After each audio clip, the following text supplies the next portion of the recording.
আল্লাহ তাআলা মানুষের প্রতি অসংখ্য নিয়ামত দান করেছেন, তাই তার প্রতি কৃতজ্ঞ থাকা এবং তার নির্দেশ অনুযায়ী জীবন পরিচালনা করা প্রত্যেক মুসলিমের কর্তব্য।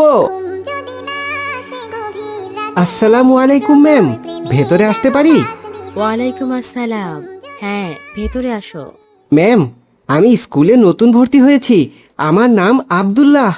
আচ্ছা, তাই নাকি?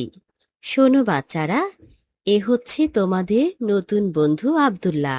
ম্যাম যখন সবাইকে আব্দুল্লাহর সঙ্গে পরিচয় করিয়ে দিয়েছিল, তখন রনি বারবার চোখ কচলিয়ে আব্দুল্লাহর দিকে তাকাচ্ছিল। আরে, আমি কি ভুল দেখছি নাকি? এই ছেলেটার চোখ মুখ এমন চকচক করছে কেন? এই আলী, শোন। কিরে, কি হয়েছে? আচ্ছা দেখ তো, ওই নতুন ছেলেটার চোখ মুখ কেমন চকচক করছে না?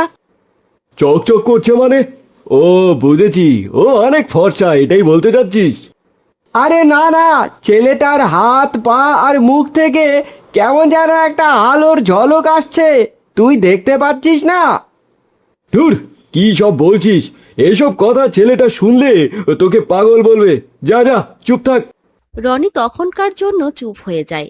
এরপর পুরো ক্লাসে সে অমনোযোগী হয়ে থাকে। কিছুক্ষণ পর ক্লাস শেষ হলেই সবাই টিফিনের জন্য ক্যান্টিনে চলে যায়। সেখানে গিয়েও রনি আব্দুল্লার দিকেই তাকিয়ে থাকে। কিরে রনি, কিছু খাচ্ছিস না কেন?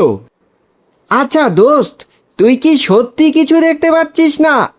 কিরে, তুই কি পাগল হয়ে গেছিস? সেই তখন থেকে একই কথা বলেই যাচ্ছিস। বেশি কথা না বলে খা না। ঠিক আছে, খাচ্ছি। স্কুল ছুটির পর বাড়ি ফিরে এসে রনি বিছানায় শুয়ে একই কথা চিন্তা করতে থাকে। ঠিক সেই সময় তার মা তার ঘরে আসে। কি হয়েছে রনি? না ঘুমাইয়া এইভাবে শুয়ে আছো কেন? মা, আমি একটা বিষয় নিয়ে খুব চিন্তায় আছি। কি নিয়ে এত চিন্তা করছো? জানো মা, আজকে আমাদের স্কুলে একটা নতুন ছেলে এসেছে, কিন্তু আমি যখন ওই ছেলেটার দিকে তাকাই, তখনই দেখতে পাই ছেলেটার চোখ মুখ থেকে যেন ওই নূরের ঝলক বেরোচ্ছে। তাই নাকি? তুমি কাউরে জানাও না এই ব্যাপারটা? আমি আলীকে বলেছিলাম, কিন্তু আলী নাকি কিছুই দেখতে পায়নি। তোমার হয়তো চোখের ভুল। না মা, আমি সত্যি বলছি, আমি একদম তাই দেখেছি। তাহলে কালকে স্কুলে গিয়ে ছেলেটারে জিজ্ঞেস করো কেন তার চোখ মুখ থেকে এমন আলো বের হয়। ঠিক আছে মা, আমি তাই করব। পরের দিন রনি স্কুলে গিয়ে আব্দুল্লাহর সাথে দেখা করে। আসসালামু আলাইকুম ওয়া রাহমাতুল্লাহি ওয়া বারাকাতুহু। ওয়ালাইকুম আসসালাম ওয়া রাহমাতুল্লাহি ওয়া বারাকাতুহু। আমি তোমাকে একটি কথা জিজ্ঞেস করতে চাই। জি বলো, কি বলতে চাও? আর তুমি আসার পর থেকে আমি দেখছি ওই তোমার মুখ থেকে কেমন যেন একটা আলো বের হচ্ছে। তোমার মুখটা কেমন যেন জল জল করছে। তাই নাকি? কিন্তু আমি তো তেমন কিছু দেখতে পাইনি। তাহলে আমি কিভাবে দেখছি? তুমি কি এমন কিছু ব্যবহার করো যার জন্য তোমার মুখ থেকে এমন চকচকে আলো বের হচ্ছে?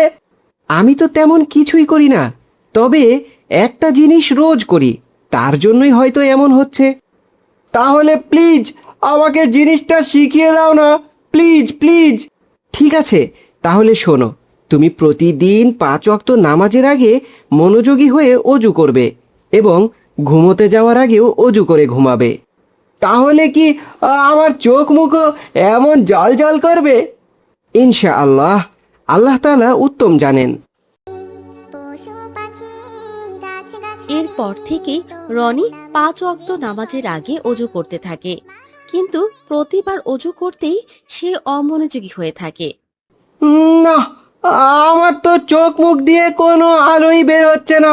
তাহলে কি ওই আব্দুল্লাহ আমাকে ভুল কিছু শিখিয়ে দিল?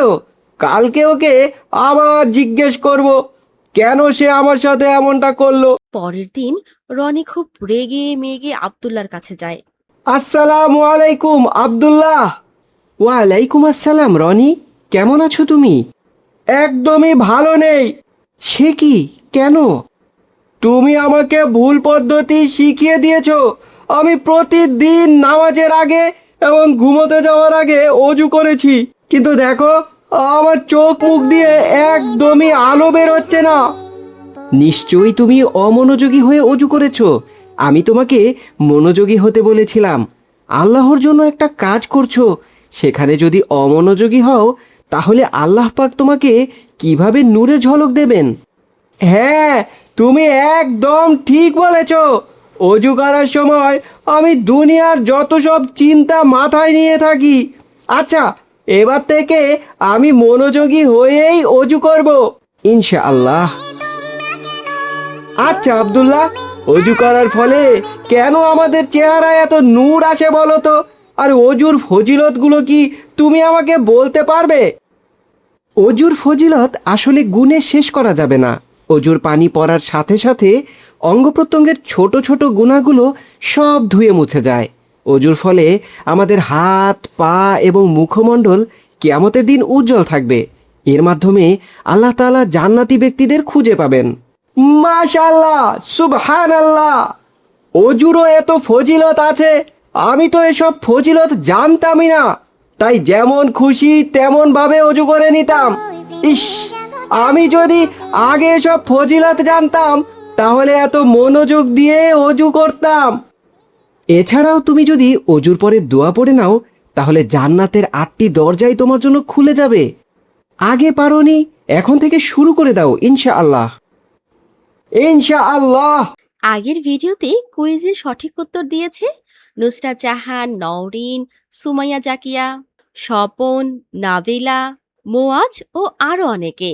আজকের কুইজ হলো অজুর ফরজ কয়টি?